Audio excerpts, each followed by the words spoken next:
কত সুন্দর সুন্দর বাড়ি দেখেন, অনেক টাকা পয়সা খরচ করে মানুষ ক্লোজার হওয়ার পরে সবাই নতুন করে বাড়িঘর করছে।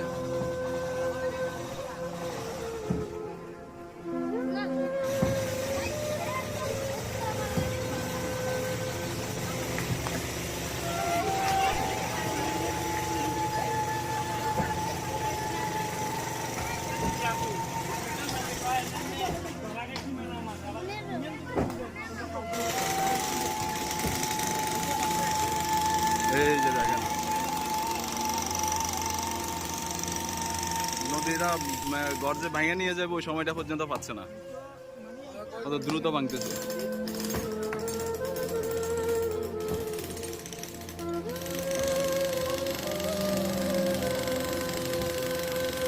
ও আল্লাহ, ভয়াবহ নদীর ভাঙন।